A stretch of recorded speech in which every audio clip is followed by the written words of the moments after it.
Una misteriosa desaparición. No me parecía una persona capaz de dejar plantada a una amiga porque necesitaba desconectar un tiempo. Desapareció totalmente de la faz de la Tierra. No importa dónde estés, llámame. Iré a recogerte. No es tarde, nada es irreparable. Una misteriosa investigación. Era un tipo raro. Era una especie de sadomasoquista. Nos confesó que anteriormente había matado a 8 personas. Un juego del gato y el ratón que mantiene a los investigadores en la incertidumbre hasta el final. Se cree más inteligente que el juez, que los abogados, el público, la policía, que todo el mundo. Amor, mentiras y prendas de cuero, hoy en Poder, Privilegio y Justicia.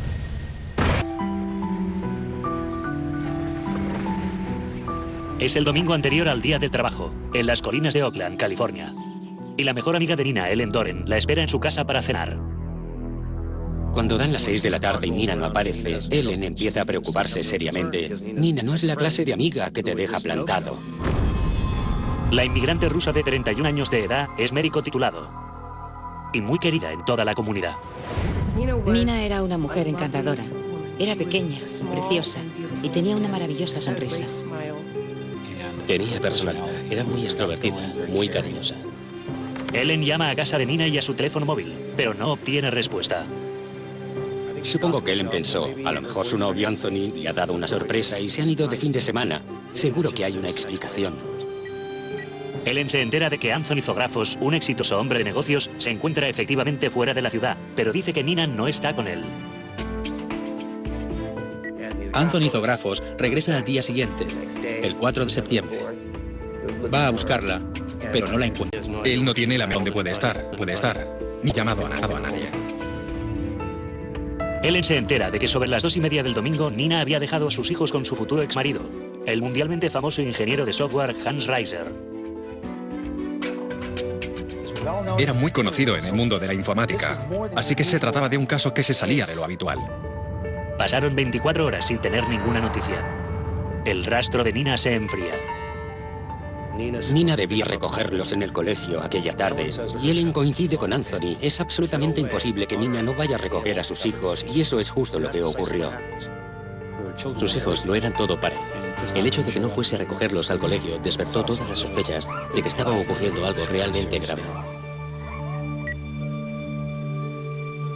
El policía que anotó la primera denuncia de desaparición presentada por Ellen Doren dijo que enseguida se dio cuenta de que aquello tenía mala pinta.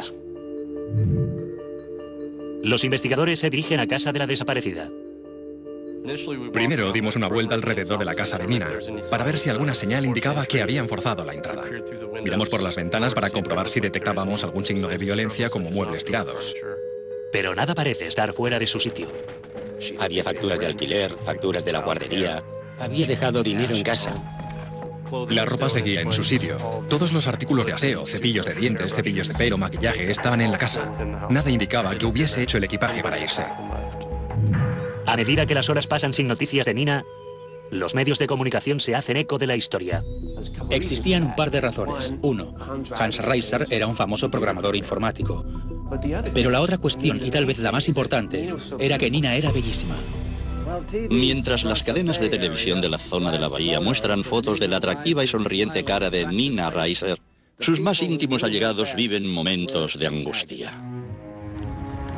En cuanto supe que Nina había desaparecido, la llamé. Llamé a su móvil, la llamé al teléfono de su casa y salí a buscarla con mi coche. A medida que el tiempo pasaba, llamaba solamente para escuchar su voz. Pensé, Dios mío, espero que nada grave ni malo le haya ocurrido. Pero la gente no desaparece a menos que haya ocurrido algo horrible. Toda la publicidad genera una nueva pista. Testigos afirman haber visto a Nina comprando en un supermercado el día de su desaparición. Pero si había algo que le preocupaba, no lo exteriorizó. Había una cinta de vídeo de Nina en el supermercado Berkeley Bowl, interactuando con los niños jugando con el carro de la compra. Hacían cosas normales entre ellos en el supermercado. Cuando sale de la tienda, hace la última llamada que hizo con su móvil a casa de Hans. Obviamente, la llamada era para decirle que llegaba tarde, porque debía dejar a los niños. Ya era las 2 de la tarde cuando hizo la llamada. Es un trayecto de 15 minutos hasta la casa de Hans. Los investigadores hacen un seguimiento. Le dicen a Hans, usted fue la última persona que vio a Nina Reiser. ¿Sabe qué le ocurrió? ¿Sabe dónde podemos encontrarla? Pero Hans no tiene ninguna respuesta. Nina dejó a los niños el domingo y se fue con su coche a través de las colinas de Oakland. Se esfumó por completo. Su coche no estaba. Ella no estaba. No hubo más llamadas. En busca de pistas, la policía escucha el buzón de voz de Nina. Hola, soy Nina Reiser. Entre las docenas de llamadas de preocupación, encuentran varios mensajes curiosos del novio de Nina, Anthony. Hola, soy yo. No te preocupes, no ha pasado nada más. Tómate el tiempo que necesites, pero llámanos a uno de nosotros. No importa dónde estés, llámame. Iré a recogerte. No es demasiado tarde. No hay nada que no pueda arreglarse, tranquila. Te quiero. Hasta pronto. Adiós. Anthony admite ante los investigadores que recientemente ha habido tensiones en la relación, pero niega vehementemente tener algo que ver con su desaparición.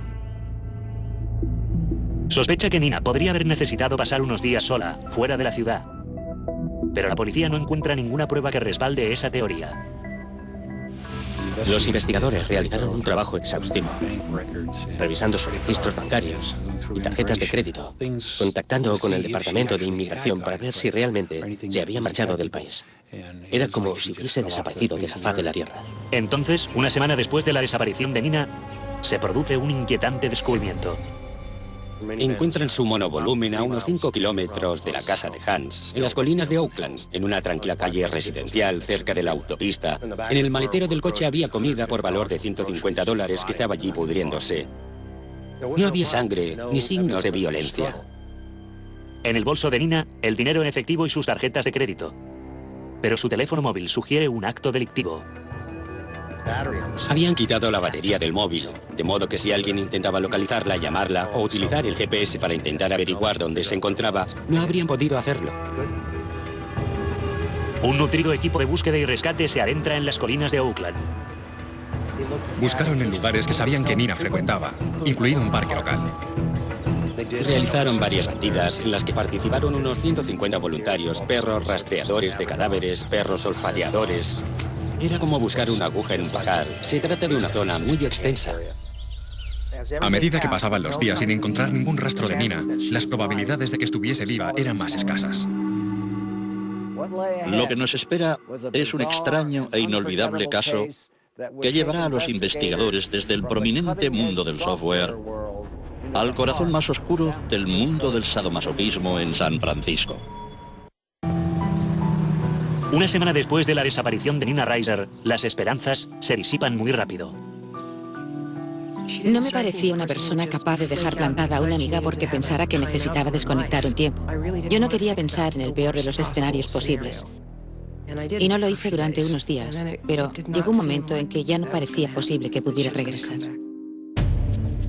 Los detectives buscan pistas en el pasado de la mujer desaparecida. Nina nació en Rusia. Allí estudió la carrera de obstetricia y ginecología. Había estudiado durante el verano de 2006 y se había matriculado para hacer los exámenes porque sus planes eran convertirse en doctora aquí en los Estados Unidos. Hija de médicos, Nina era una mujer muy inteligente y bien educada. Pero siempre soñó con hacer carrera fuera de la Europa del Este. Disfrutaba de la alegría de vivir. Lo tenía todo. Unas grandes ansias de vivir. Un día en San Petersburgo, Rusia, cuando Nina tenía 20 y pocos años, acompañó a una amiga suya a una cita a ciegas con un hombre de negocios americano, llamado Hans Reiser. Nina era la intérprete de su amiga, pero Nina y Hans congeniaron. Hans quedó cautivado por su belleza y su inteligencia. Nina quedó igualmente fascinada por el brillante y célebre gurú informático. Hans había sido un muchacho más bien solitario. Por increíble que parezca, había dejado el instituto y más tarde, a principios de la adolescencia, antes de la edad habitual en que la gente ingresa en la facultad, sobre los 14 años, hizo el examen de acceso y fue aceptado en la Universidad de California, Berkeley. Nunca se graduó. Estudiaba de forma independiente y trabajaba en un prestigioso laboratorio informático. Algunas personas decían que había dejado el instituto porque ya no suponía un reto para él. Hans creó su propia compañía de software, Nemesis. y se convirtió en una sensación de la noche a la mañana. Entre la jet set de Silicon Valley, Reiser era una estrella emergente. Su potencial parecía ilimitado. Hans desarrolló un sistema de ficheros llamado Sistema de Ficheros Reiser, que se utiliza en servidores Linux en todo el planeta. En su campo, en el mundo de los ordenadores y Linux, es muy conocido, es famoso. Los ficheros de Reiser se convirtieron en los ficheros estándar del sistema operativo Linux. Hans valía millones, muchos millones. Así que creo que les iba bastante bien para tratarse de una pequeña empresa que empezaba a despegar. La compañía valía varios millones de dólares, pero Hans se negó a venderla. Era como un hijo para él. Durante el boom tecnológico de los años 90, Hans mantuvo un estatus de extraordinaria riqueza y privilegio. A Nina no parecía desagradarle la afición de Hans a las artes marciales, los videojuegos y la ciencia ficción, o tal vez lo pasaba por alto. En cualquier caso, estaba totalmente enamorada de Hans. En 1999 vive con él en América. Está embarazada de su primer hijo y es también el año en que se casan. Mientras Nina estudiaba para obtener su licencia médica estadounidense, Hans le dio un trabajo en su empresa. Ella era directora financiera de la empresa. Se ocupaba de los libros de cuentas y de las finanzas de la compañía. Hans y Nina se casaron en 1999. En opinión de sus amistades, el matrimonio tuvo un buen comienzo. Eran felices, tenían éxito. Su negocio marchaba bien. Nina estaba ilusionada con convertirse en médico en los Estados Unidos. Tenían ilusión por ser padres. Yo creo que al principio Nina y Hans eran felices juntos. Ella me dijo que se había casado con él porque le amaba y porque se divertían mucho juntos, porque compartían el proyecto de hacer crecer la empresa de Hans y porque ella consideraba a Hans un hombre realmente interesante y muy singular. Rory nació en 1999. Su hija Nayo llegó 2 años después. Pero la paternidad puso de manifiesto una profunda grieta en el matrimonio. Tenían puntos de vista muy distintos en cuanto a la educación de sus hijos. Nina quería que fuesen al colegio y creciesen como cualquier niño americano. Hans, en cambio, creía que los profesores de los colegios eran lo peor que podía pasarles a los críos. El otro problema era que Hans no quería que Nina practicase la medicina. Aparentemente, él quería que su mujer estuviese básicamente en casa criando a sus hijos. Solo 4 años después, el matrimonio Reiser pasaba por graves problemas. Le había enviado a Hans 2 libros. Uno era el manual para torpes sobre la comunicación interpersonal. El otro, el manual para torpes sobre el divorcio. Y le dije a Hans, vas a necesitar uno de estos libros. Eres tú quien debe elegir cuál de ellos te conviene. Yo te recomendaría que leyeras el que trata de la comunicación interpersonal. Hans hizo caso omiso del consejo de su amigo, y pronto la grieta en el matrimonio Reiser tenía miles de kilómetros de extensión. Ahora era Hans quien vivía y trabajaba en Rusia durante muchos meses, mientras Nina permanecía en Oakland al lado de los niños. Los periodos en que Hans venía de visita parecía más el regreso de un extraño que el de un esposo. Ya no había nada entre ellos. Él quería jugar con videojuegos, practicar judo y hacer crecer su empresa. Ya no existía espacio en su vida para su querida esposa. Buscando ayuda para cuidar de Nina, Hans recurrió a su amigo más antiguo, Sean Sturgeon. Hans y yo nos conocimos cuando teníamos alrededor de 15 o 16 años. Jugábamos a dragones y mazmorras y nos hicimos amigos porque los dos éramos marginados sociales. Los dos nos salíamos de la norma, pero de formas diferentes. Mientras Hans está habitualmente en Rusia y Nina se encuentra en Oakland, ocupándose de todo y del lado financiero del negocio, Sean es la persona que le hace compañía. Sean es quien está al cuidado de Nina. Estaba claro que Hans no iba a cambiar. Se comprometía, pero inmediatamente rompía las promesas que había hecho. Nina y yo empezamos a experimentar gradualmente sentimientos románticos recíprocos. Nina no solo dejó a Hans por su mejor amigo, Nina dejó a Hans por su único amigo. Y estamos hablando de 2 hombres que eran amigos desde hacía unos 25 años. La relación con Sean no duraría. Un año antes de su desaparición, con Hans permanentemente en los Estados Unidos, Nina empezó a salir con Anthony Zografos. Pero según sus amigos, Sean continuó formando parte de la vida de Nina. A Anthony eso no le gustaba. A Anthony le disgustaba que Nina siguiese comunicándose con Sean Sturgeon y recibiendo dinero de él. Nina consideraba a Anthony excesivamente controlador y celoso. No estoy diciendo que los sentimientos de Anthony hacia Nina no fueran verdaderos. Anthony y yo teníamos conflictos. Una mujer desaparecida y 3 hombres celosos. La policía debía preguntarse si Nina estaba atrapada en medio del fuego cruzado. Tras la misteriosa desaparición de Nina Reiser, los investigadores tienen 3 claros sospechosos. Su exmarido Hans Reiser, del que se había separado. Su novio actual Anthony Zographos. Y su anterior novio y antiguo mejor amigo de Hans Reiser, Sean Sturgeon. Todas esas personas eran de nuestro interés desde nuestra perspectiva. Según algunos de los amigos más cercanos de Nina, Zographos podía llegar a ser celoso y controlador. Aseguró que se encontraba fuera de la ciudad cuando se produjo la desaparición de Nina. Obviamente queríamos averiguar dónde había estado y confirmar que era cierto. Aquel fin de semana, Anthony se había ido de camping con su exmujer y sus hijos. La coartada de Anthony era consistente. Los detectives centran su atención en Sean, el amante al que Nina había dejado. Según algunos amigos, él seguía prestándole apoyo económico. A primera vista, la sensación que tenías era que Nina debía estar muy endeudada con Sean Sturgeon, lo que constituye un motivo muy bueno para hacer daño a alguien o hacerle desaparecer. Los investigadores descubren que el mejor amigo de Hans dista mucho de ser un chico normal y corriente. Fue la dama de honor en el día de la boda. No sé por qué decidieron hacerlo así, pero lo cierto es que se vistió de drag queen. Aquello fue otra especie de anormalidad o elemento extraño. Yo llevaba una vida bastante salvaje. Estaba en la comunidad del cuero. En realidad empezaba a salirme de esa comunidad, pero formé parte de ella. Había tenido muchas experiencias en la industria del sexo. Hacía muchas cosas salvajes. Pero de momento, los investigadores no encuentran evidencias que lo conecten con ningún delito. Y la policía no puede detenerlo simplemente por ser un tipo raro. Sean Sturgeon tenía una coartada. No era muy consistente, pero era razonable. Aquella noche estaba trabajando en un comedor de beneficencia. Pero si existía una persona con los motivos y los medios para hacer desaparecer a Nina, tenía que ser su marido, Hans Reiser. La policía descubre que la pareja mantiene una batalla realmente despiadada por la custodia de sus hijos. Yo había llevado bastantes casos desagradables, pero aquel era con diferencia el peor. Nina Reiser acusó a Hans de tratar a sus hijos como pequeños adultos, permitiéndoles que jugasen con videojuegos y viesen películas violentas que mostraban imágenes de guerra y truculentas. Hans pensaba que eso no era malo.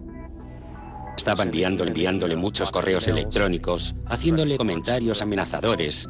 Eran incapaces de ponerse de acuerdo. No se ponían de acuerdo en el colegio, los niños, ni en los médicos que debían atenderles. Había acritud entre ellos. Nina acusaba a Hans de crueldad y de abandono. Él la tachaba de mala madre, de adúltera y de ladrona. Hans sostenía que Nina había malversado cientos de miles de dólares de Nemesis durante el tiempo en que fue directora financiera de la compañía. La idílica relación entre la belleza y el genio se había truncado amargamente. Sería lógico pensar que la irritación de Hans se habría tornado en preocupación tras la desaparición de Nina, nada más lejos de la realidad. Le dijeron a Hans, usted fue la última persona que vio a Nina Reiser. ¿Sabe qué puede haberle pasado? ¿Sabe dónde puede estar? Hans respondió, hablen con mi abogado. Eso fue todo. Los investigadores, con una orden judicial, registran la casa de Hans y su vehículo. Había una columna de madera que hacía de separación entre el salón y el vestíbulo, y descubrieron que tenía una mancha de sangre a una altura de 1,20 metros aproximadamente. Curiosamente, el coche de Hans ha desaparecido. En su lugar, hay un coche de alquiler en la entrada. En los primeros momentos de la investigación, se averiguó que Hans conducía un Honda CRX que pertenecía a su madre, Beverly. Ella me dijo que Hans le había comentado que el coche tenía problemas de batería. Añadió que no sabía dónde estaba. Los investigadores interrogan a los vecinos de Hans. Nadie ha visto el coche desde la desaparición de Nina. Pero las pesquisas revelan una nueva e intrigante pista. 2 noches después de la desaparición de Nina, un vecino que vive enfrente de la casa de Hans le vio regando el camino con una manguera durante una media hora aproximadamente. Dijo, me pareció bastante raro, incluso tratándose de Hans, porque no hace nada en el jardín. Nunca le hemos visto realizar ninguna labor de mantenimiento fuera de la casa. Las pruebas de ADN confirman que la mancha de sangre hallada en la casa de Hans es de Nina. Pero los investigadores saben que sin disponer de un cadáver, no es una prueba suficiente para fundamentar su caso. Era evidente que Hans no estaba cooperando en la investigación. Cada vez era más evidente que Hans había tenido algo que ver en la desaparición de Nina, así que el juez autorizó la intervención de su teléfono. Unas 3 semanas después de la desaparición de Nina, los investigadores escuchan una inquietante conversación entre Hans y su madre. Diga. ¿Hola, mamá? ¿Sí? Hans empezó diciendo, mamá, quiero que sepas las cosas tan feas y desagradables que me hizo Nina cuando nos estábamos divorciando. No solo se aprovechó de mí durante todos estos años, buscó todos los medios posibles para hacerme daño, y lo hizo. Mira, Hans, por muy terribles que fueran esas cosas que me cuentas, lo que puede haberle sucedido a Nina sigue siendo muy triste. Bueno, sí. A pesar de todas esas cosas que te hizo, no se merece nada de lo que puede haberle pasado. ¿No te parece? Ella no debería haber puesto en peligro a los niños. Aún así, Nina no merece lo que puede haberle ocurrido. Hans estaba confesando su crimen. Ya, y yo tampoco. Y tampoco Rory. Era evidente que Hans estaba intentando explicarle a su madre por qué había matado a Nina. Tranquilízate, Hans. Adiós, te quiero mucho. Esta conversación no hace sino aumentar la frustración de los investigadores. Sin una prueba concluyente, saben que su caso no se sostendrá en los tribunales. Lo que sigue es un juego del gato y el ratón por todo Oakland. La policía se dedica a seguir a Hans y a su coche de alquiler por todas partes. Se dedicó a hacer lo que la policía llama contravigilancia. Quiero decir, por ejemplo, que conducía por la autopista a 50 kilómetros por hora, aunque el límite de velocidad era de 100. Tomaba una salida de la autopista y luego volvía a entrar para saber si alguien le estaba siguiendo. ¿Quién se creía que era? ¿007? Hans creyó que podía ser más listo que la policía, pero su actitud solo sirvió para mostrar que tenía mucho que ocultar. Los investigadores han vigilado a Hans Reiser como principal sospechoso del asesinato de su mujer, Nina. Pero hasta el momento, el genio informático ha podido eludirles en todo momento. Conducía de forma temeraria, completamente errática, para asegurarse de que absolutamente nadie le seguía. Pero la policía no se da por vencida. Tenían varios vehículos vigilándole. Un coche le seguía durante un par de manzanas, luego se desviaba, y otro coche tomaba el relevo. También le seguía una avioneta. Una tarde, Reiser conduce hasta una zona residencial de Oakland y aparca. Recorrió la manzana caminando arriba y abajo, invirtiendo media hora en un trayecto que podía haber hecho en 5 minutos. Convencido de que nadie le observa, Hans conduce a la policía directamente hasta su Honda CRX, el coche desaparecido que la policía había estado buscando desde la desaparición de Nina.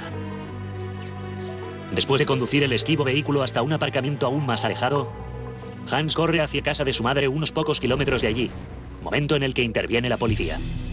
Cuando registraron el coche, un detalle les llamó la atención. Es un coche biplaza con 2 asientos de cubo, pero el asiento del pasajero había desaparecido. ¿Quién conduce por ahí sin el asiento del pasajero?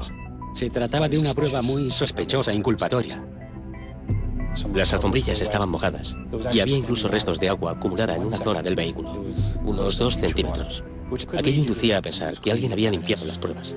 Y no es la única prueba inculpatoria que descubre la policía. Dentro del CRX había 2 libros sobre homicidios. Y una de las cosas que citaba expresamente el libro era que un asesinato raras veces se resolvía sin un cadáver. Era evidente que Hans estudió los métodos que emplea la policía para investigar a sospechosos.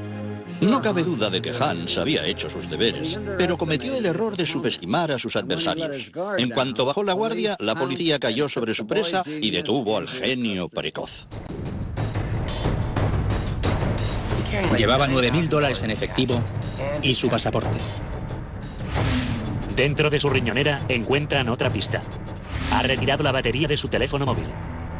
Un detalle que coincidía con el teléfono móvil de Nina, hallado en el coche. 6 semanas después de la desaparición de su esposa, Hans Reiser es detenido y acusado de asesinato, aunque sin cadáver. Cuando el caso llegó a mis manos, pensé, ¿cómo voy a demostrar que se trata de un delito de asesinato sin cadáver? No es imposible, pero ocurre. Los fiscales, mientras se preparan para el juicio, interrogan previamente a una serie de testigos, incluyendo a Sean Sturgeon. Y de forma totalmente imprevista, este suelta el bombazo. Sean Sturgeon nos confesó que había sido el autor de varios crímenes. Había matado a 8 personas y media. La media era porque no sabía si esa persona estaba viva o muerta. Confesé, les dije, deténganme, acúsenme de los crímenes. No pensaba darles todos los detalles. No pensaba decirles quiénes ni por qué. Júzguenme, métanme en la cárcel. Todo el mundo que sigue el caso está completamente desconcertado.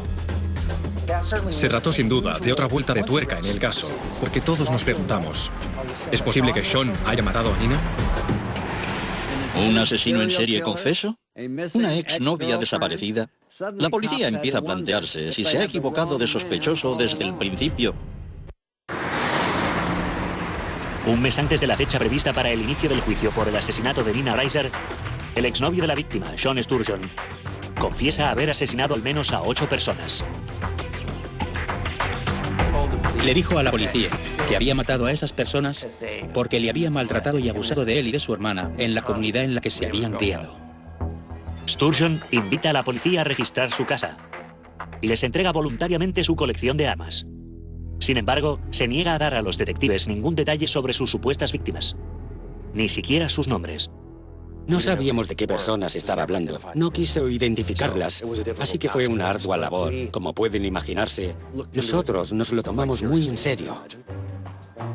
Cuando le preguntan las razones que le han llevado a confesar algo tan terrible, Sturgeon reconoce que lo ha hecho para evitar testificar en el juicio. Asegura que ya ha sufrido toda la humillación pública que podía soportar. Mis amigos me evitaban por todo lo que Hans les había dicho sobre mis inclinaciones sadomasoquistas. Así que le dije a Paul Horan que había matado a otras personas. Luego le di los nombres y la descripción de algunas de ellas. No pudimos demostrar que ninguna de esas personas hubiesen sido asesinadas por Sean Sturgeon. Nunca pude probar fehacientemente su afirmación de que había matado a 8 personas y media. Era un tipo extraño, con tendencias sadomasoquistas. Para la fiscalía constituía un problema asociar a la mujer desaparecida, una mujer encantadora, con un personaje como él. La falsa confesión de Sean fue un acto de enorme irresponsabilidad. La falsa confesión de Sean encerraba la posibilidad potencial de poner en libertad a Hans. Proporcionó a otra persona que tenía también, hipotéticamente, motivos para cometer el crimen. Y encima se declaraba confesa de otros asesinatos.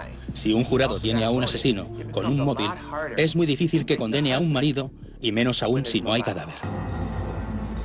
Viéndose en clara desventaja, la fiscalía decide proponer un trato a Hans. Si nos dices dónde está el cuerpo y cómo mataste a Nina, cumplirás una condena de 3 años por homicidio. Hans rechazó la oferta y, como diría más tarde el juez, decidió jugárselo a cara o cruz. Creo que se dejó guiar por un juicio en el que no había cadáver. Se dijo, ¿cómo va a demostrarlo el fiscal? Puedo ganar el caso. Tengo un buen abogado. No han hallado el cuerpo. Soy un tipo listo y brillante. Me saldré con la mía. En su arrogancia, el acusado está a punto de recibir una bofetada de realidad. En la vista preliminar, el juez dictamina que la extraña confesión de asesinato de Sean Sturgeon es inadmisible. Aún así, la fiscalía se enfrenta a una dura batalla. El primer día del juicio, Paul Horan puso una foto de Nina Reiser con su hijo en medio de la sala del tribunal. Enseguida nos dimos cuenta de por dónde iban los tiros.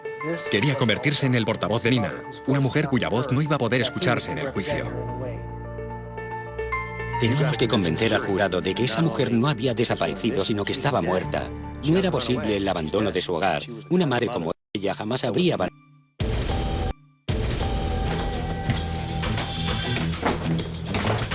La fiscalía sostiene que después de que Nina dejara a sus hijos en casa de su exmarido, Habían tenido una discusión entre ellos que se volvió violenta. Una de las posibles formas en que Hans podía haber matado a Nina era asfixiándola o estrangulándola, ya que es cinturón negro de judo.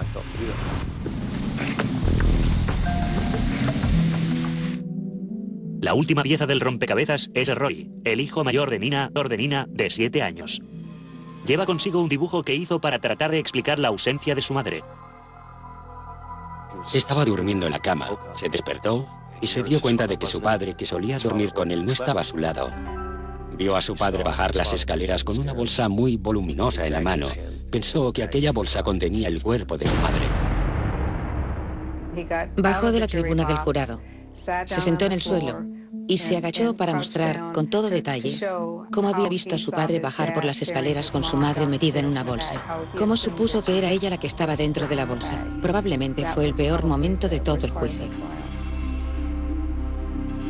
Los abogados defensores arguyeron: oigan, es un bicho raro, él es así, no encaja con las normas de los demás. No se lo tomen en cuenta, no es necesariamente una prueba inculpatoria, simplemente es raro, es un ser extraño. Se trataba de una buena defensa, porque Hans es, en efecto, un tipo verdaderamente raro, un personaje completamente atípico. La estrategia de la defensa parece ir por buen camino, hasta que Hans se convence de que sabe más que sus expertos abogados. Haciendo oídos sordos a sus consejos, insiste en subir al estrado. Subir al estrado fue la estupidez de mayor calibre que pudo cometer. Hans se las arregló para disimular su arrogancia durante un tiempo. Pero he sido testigo muchas veces de la misma situación. Dale a alguien suficiente cuerda en el estrado y se ahorcará él mismo. Actuaba de forma bastante civilizada, intentando dar respuestas directas. El primer día que testificó me pareció que se había desenvuelto bastante bien. Su actitud parecía normal. Daba el aire de una persona amistosa, agradable, y empecé a ver que pudiera salirle bien la jugada. Pero cuando el interrogatorio se vuelve más incisivo, Reiser empieza a perder su frialdad. ¿Dónde puso el asiento del coche? ¿Usted sacó la batería del móvil? ¿Por qué regó el camino de entrada? ¿Por qué limpió dentro del coche? Cuando le formularon las preguntas más complicadas fue patético. Empezó a andarse con rodeos, a balbucear y a toser antes de soltar una mentira. Tenía una explicación para todo, pero cada explicación no hacía sino acentuar cada vez más la impresión de que había matado a su esposa. Al mirar al jurado, percibí que mucha gente parecía haber perdido la simpatía por él. Parecían reaccionar en contra. El genio precoz había perdido toda su magia. Se granjeó la antipatía del jurado, del juez e incluso de sus propios abogados. Pero todavía le quedaba una última moneda de cambio. Tras 2 días y medio de deliberaciones, el jurado tiene ya su respuesta al asesinato de Nina Reiser. Tienen su veredicto. Nosotros, el jurado, No estuvieron fuera de la sala deliberando durante mucho tiempo. No hicieron ninguna pregunta. consideramos al acusado Hans Reiser culpable de asesinato. Finalmente, le aplicaron la pena máxima. No obstante, Hans Reiser intenta decir la última palabra. Recuerdo perfectamente la reacción de Hans porque me pareció reveladora. Se puso de pie y dijo: fui todo lo buen padre que supe ser. Lo que quiso decir básicamente era: maté a la madre para salvar a los niños. ¿Qué clase de respuesta es esa? Eres culpable. Asesinaste a la madre de tus hijos. Reiser y su equipo tienen reservada una sorpresa más para la fiscalía.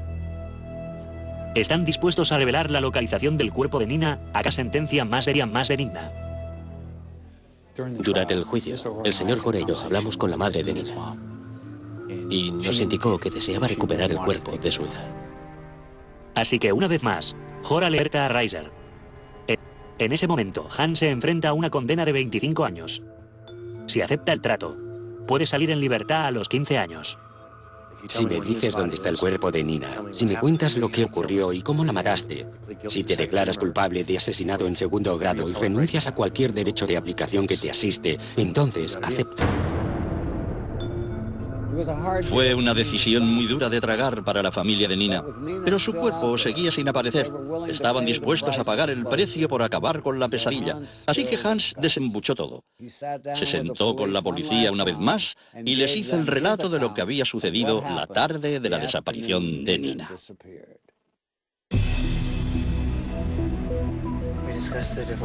Discutimos acerca del divorcio y me dejé llevar por la rabia y la maté. Y no debería haberlo hecho. Estoy muy arrepentido de lo que hice. ¿Qué método empleaste? ¿La golpeaste? Impedí que la sangre fluyera hasta su cerebro, colocando las dos manos alrededor de su cuello. Y utilizando un método muy poco sofisticado. Uno que cualquier instructor de judo como yo jamás hubiera utilizado. Yo lo hice. La estrangulé. Fue completamente indoloro para ella. Es la forma menos dolorosa de morir. Sucedió en el salón, al lado de la puerta. Dijo que había sido rápido, silencioso y que los niños no lo oyeron. Después de matarla, la metió en una bolsa de viaje grande. Y luego puso la bolsa en el coche, en el CRX, y la dejó allí hasta que hubo cavado el hoyo donde la enterró. Señaló que había tardado 2 largas noches en cavar el hoyo y que lo hizo mientras los niños dormían. No puedo quitarme de la cabeza el dibujo que hizo Rory. Tenía razón, había visto algo. Su madre estaba en la bolsa. ¿Cómo un niño supo que su madre estaba en la bolsa? 3 días después de firmar la sentencia acordada, Reiser baja por un estrecho sendero del Parque Regional de las Colinas de Oakland, esposado a su abogado. En un momento dado subió por la colina, se adentró en la maleza y a unos 4 o 5 metros vio un lugar bajo los arbustos. Dijo, está enterrada a menos de 1 metro dentro de una bolsa. Cuando la policía empezó acá, primero que desenterraron fueron las asas de la bolsa. Su cuerpo estaba allí. Reiser es condenado a pasar 15 años a cadena perpetua en una prisión estatal. Cuando Hans entre en una galería de nivel 4 del sistema de prisiones, Hans va a aprender lo que es el control. Y va a aprender que él allí no lo tiene. Y también va a aprender lo que significa ser una esposa. Me parece muy justo que un hombre que le arrebató la vida a su esposa acabe probablemente convirtiéndose en una. Hans Reiser podía haber sido un multimillonario, rodearse con las mentes más avanzadas y brillantes de Silicon Valley. En vez de eso, pasará lo mejor de su vida en una celda de San Quintín. Espero que la imagen de su preciosa esposa le persiga hasta el final de sus días. Dominic Dune para la televisión judicial.